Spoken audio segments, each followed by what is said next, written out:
doesn't have to be back until tomorrow, you know, Frank. Well, she wants them all away quick, doesn't she? We have time to grab a cup of coffee. Yeah, come on.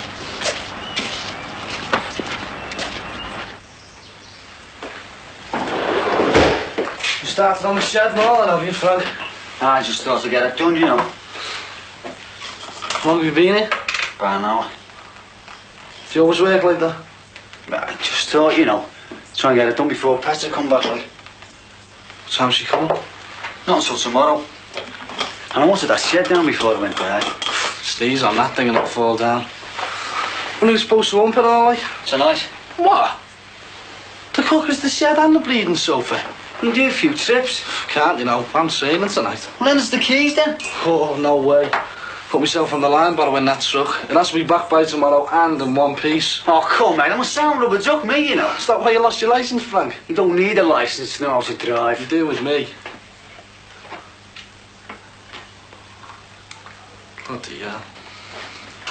She's certainly clearing Gavin out of the system, isn't she? Right. It's as though she wants to forget he ever existed. Know what I mean? It's funny, isn't it? By this time tomorrow night, no one will ever know whether he existed or not. Won't be a trace of him. I can understand in a way, but what? Yeah. They can't have been too happy, can they? She always looked as miserable as sin. Well, every time I saw it, anyway. It was this baby business. Had they been trying long? About 2 years.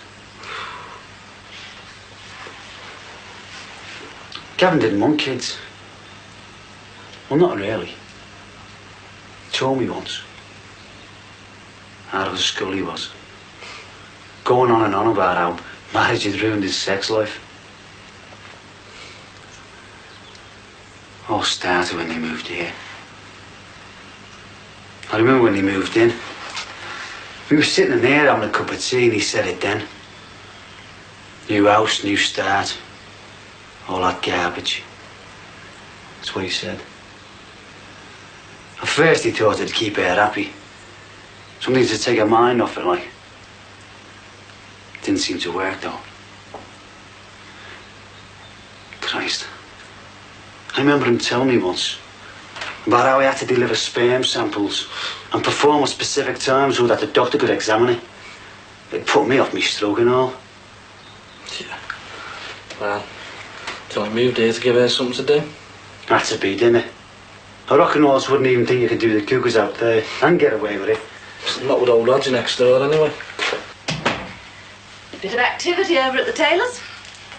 The widow Taylor, you mean? Oh, Paul. Ah, that's what she is. Well, all the same. Didn't see her car, though. No, she came over earlier.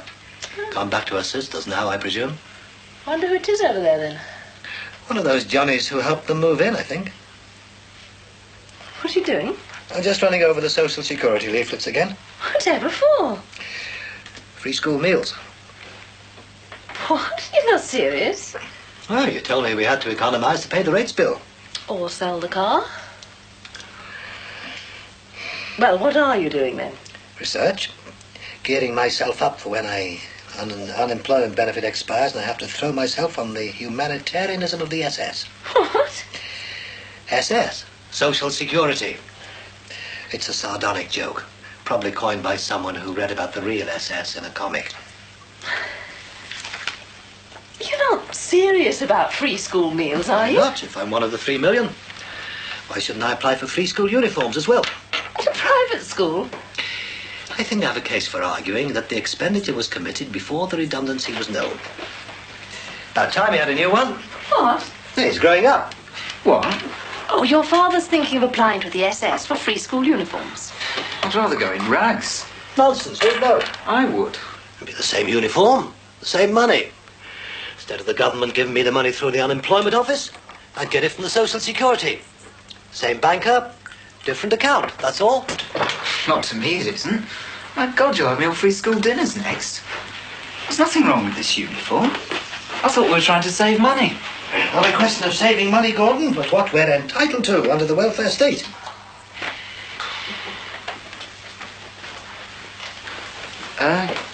If you do get any spare cash, Dad, I'd rather you spent it on a synthesizer. I really think you're being unfair, Dad. Do you? Yeah. I was thinking today. Remember our burglary? Yes? Well, all that stuff I had taken amounts to the same price as Mark Gossage wants for his old synth. Does it? Yeah. And I still think I should have got more than that Sinclair computer in return. That only cost as much as the radio cassette I lost. And as for that camera... Gordon, will you stop carping on about how much you personally lost in that burglary? We all did. Whatever we received from the insurance claim went straight back into the household economy. For what? A carport for the car that we still haven't got. Which we won't get if your mother gets her way. If I get my way about what? About the carport. Oh, that. Would increase the rates bill, wouldn't it? Anyway, I thought you were thinking of cancelling it. What? Well, if you're thinking of selling the car, you won't want a carport. Oh, don't be ridiculous. It would make sense, Dad. I mean, none of us mind about the car. Oh, don't you? No, you could sell it. Get a cheaper one. Not bother with the carport. And buy you a synthesizer instead. Well, if you felt like it, yeah. Well, I wouldn't. It won't work, Anna. Well, what, darling? Mobilising the family against me. Oh, it isn't a question of mobilising the family against you. Oh, isn't it? No. But obviously if everyone feels the same... Now, perhaps- look, I am not going to sell the car, nor am I going to cancel the carport. Or buy you a synthesizer. If the noise from that one upstairs is anything to go by, I'd rather buy you a set of bagpipes. Okay? Is that clear enough? Now, who wants tea? Your coffee's here. I prefer tea. He's definitely weakening.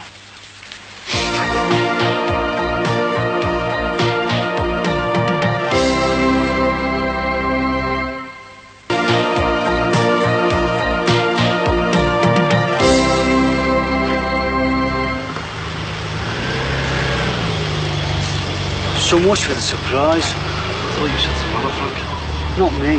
She did.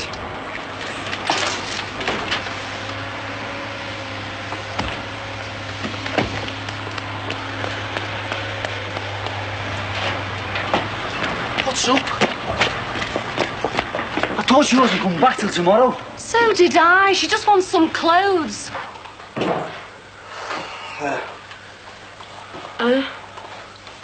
You just knackered all Frank's plans. What plans? Well, he wanted to have all his shed and the cucumbers and his sofa and everything out by the time he got here. So he wasn't coming back until tomorrow. Glad he did, though. God knows what else he'd have had me doing. For one awful moment down in the kitchen, I thought he was going to ask me to redecorate the old bloody house. Oh, I never thanked you for fixing the glass door. It's all right. Won't bring Gavin back though, will it? Do you two want coffee or tea? Frank's making us. Coffee! See, Are you coming down? Yeah, in a minute.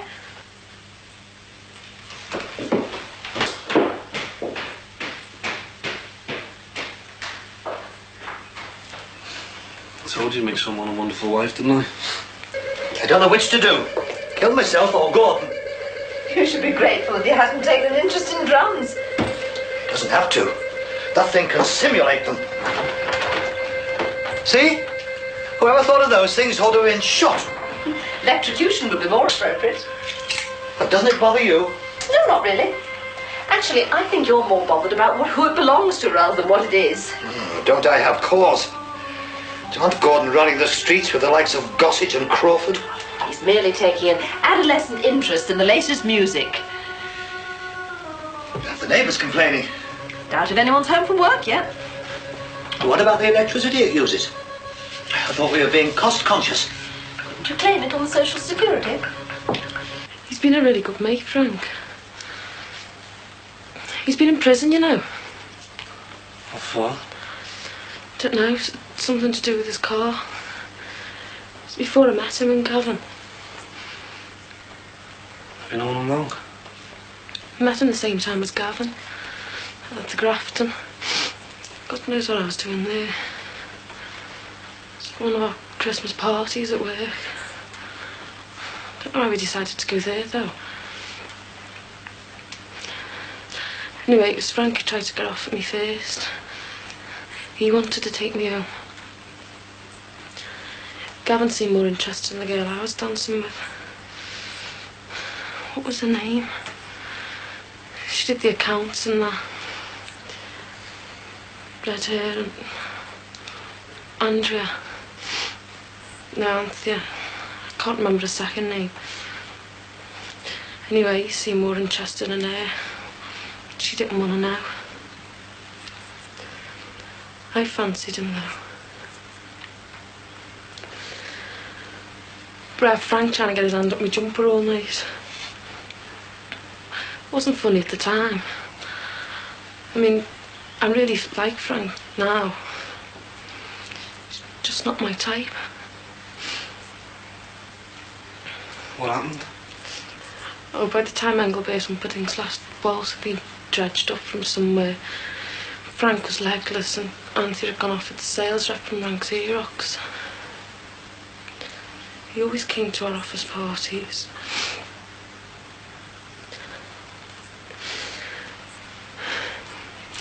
He can't hold his drink. Frank, I mean. I think that probably had something to do with him going into prison as well. Is that why he lost his licence? Don't know, probably. Anyway, Frank was poured into a taxi and Gavin took me home as a consolation prize. Did he get his hand up your jumper?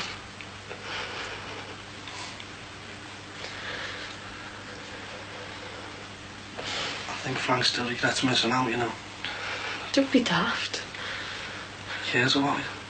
I know, he's been a really good mate. He still will be. If you let him. I shouldn't have come back and spoilt all his plans. He won't mind. Do you think I'm doing the right thing? How do you mean? Getting rid of all Gavin's stuff. It's just that I don't want anything to remind me, you know. Yeah, I can see that. But everything I've got reminds me. This is a dresser when we came to look at the house.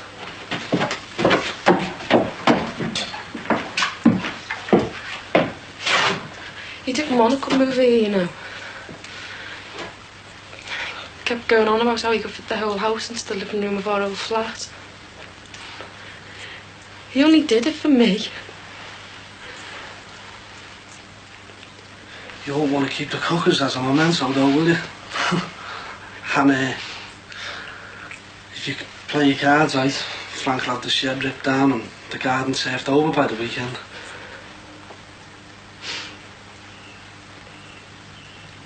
I was wondering what I was going to ask. Come on, you two, it's Paul's house.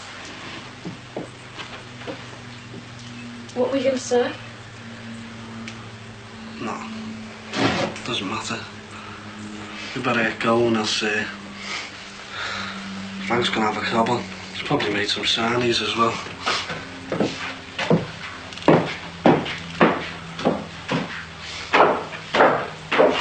You're not serious about free school meals and uniforms, are you? Why not? I don't see why I or you or Gordon and Lucy should be penalised, because I have the experience to analyse a complicated bureaucratic system and get the most out of it. Not my fault if others lose out. I'm only interested in us. Sounds very selfish. Oh, is it? And your bleating on about forming a rates association isn't, I suppose? Oh, that's entirely different. Ah, rubbish. You're only interested because our rates are too high. Not the Grants across the close or the Huntingtons next door. Right. Our rates, Anna. Comes to the same thing. I know it does. That's the point. There's nothing wrong in being selfish. And there's no such thing as altruism either. People do things because somewhere along the line there's something in it for them. May not always be money, maybe personal status or local notoriety. But the bottom line is that people need motivation. And that stems from personal gratification, which stems from wanting something out of life for themselves, i.e. selfishness, if you like. I see. So your idea of free school uniforms and free school meals is a selfish act? Yeah. Then where does that leave Lucy and Gordon?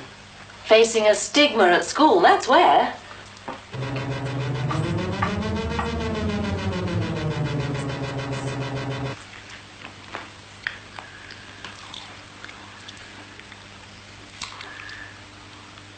Nice sarnies, Frank.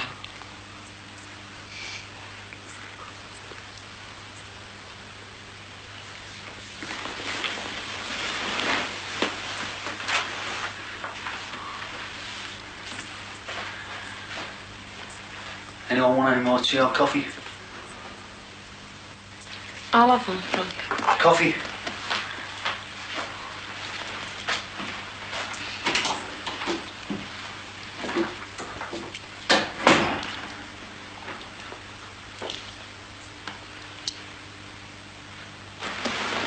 You're not going, are you? Smaller soon, you know.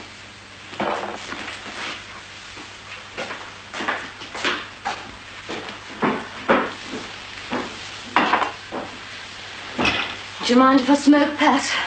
I do, actually. It's bad enough in your house, but I don't want my own stinking like an old ashtray. Are you all right? Oh, yeah. I feel great. I don't mean that. You seem a bit agitated.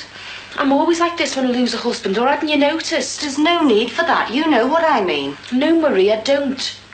It's something other than Gavin, isn't it? I can tell. I always could. God knows I had to learn how to, didn't I? Please, Marie, don't start on about the mother substitute bit again. Being in your house is like being back at home. Is it? Well, perhaps it'll do you some good. You need somebody to shift you, you do. Put a bomb on you every now and then. Otherwise you'll just sit and brood about everything. And I haven't got something to brood about now. I'm not saying you haven't. You just need to shift yourself a bit more, that's all. And do what? Go back to work. Start sorting this place out. You've got two very willing assistants, haven't you? Oh, you just need something to take your mind off it. Go out and enjoy myself, like. Get out from under our feet, more like. What? Well, now that the subject has come up. What subject? Look, I know it's only been 4 weeks, but you do have to start sometime. And other people do have to get on with their lives. You want me to leave your house? You've got your own home here, haven't you? And Aunt Michelle said she'd come and stay, didn't she? It's not fair on the kids, is it? Seeing you moping around the house looking like a wet week. Didn't know the reason, of course, but... Should I stay in now, then, or can I come back and collect my stuff? Oh, now, don't start like that. I'm only doing what's best. For us all.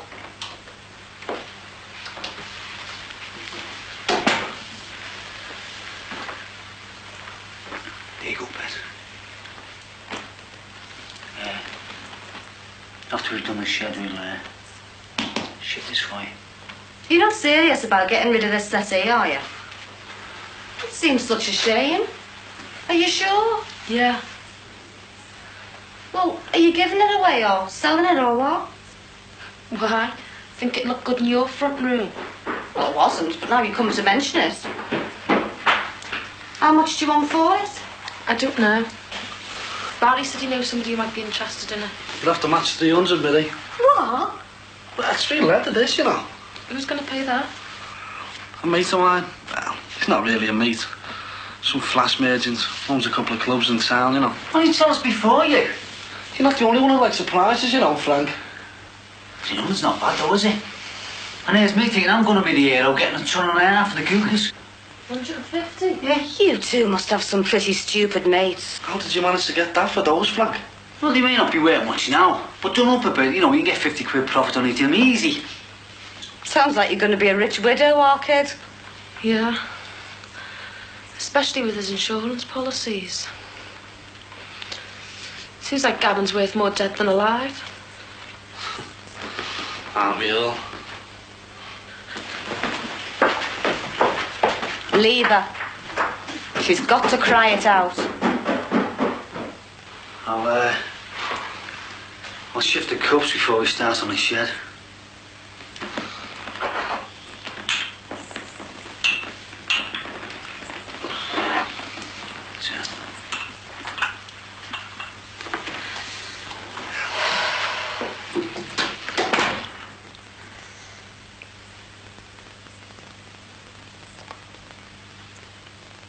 You and her close? Used to be. Then I had the kids. Do you know about? Yeah. Said she couldn't keep coming round and seeing them. I understand, but she's closer to our Michelle now. That's the youngest. Right live wire she is. I wanted to come and move in with Pet for a bit. She'd keep her busy, you know. How do you think she's going to take? I haven't got a clue. Don't think it's really yet. Once she gets back here to the empty house and that. Well, that's why I want our Michelle to come over. I was thinking of it, you know, asking her out. You know, just for a night out, like, just to cheer her up a bit, you know. I don't see why not. Do her good. Yeah, but, well, it's a bit awkward really, isn't it? Yeah. Still, there's only one way to find out, isn't there? Go and ask her. Oh, and you don't want to worry what other people think. It's up to her, isn't it?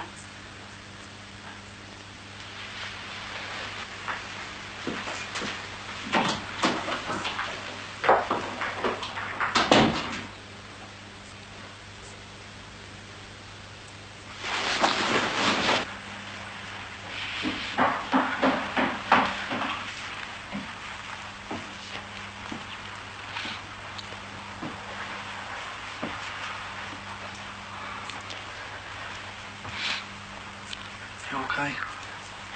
Yeah.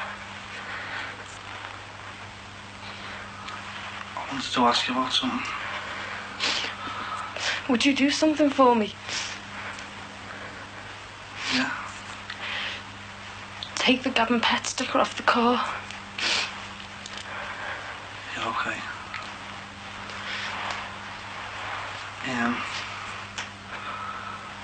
What I wanted to ask you was,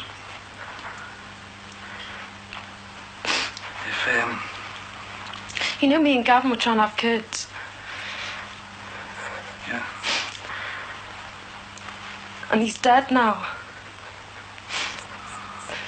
The last time I spoke to him, we had a row.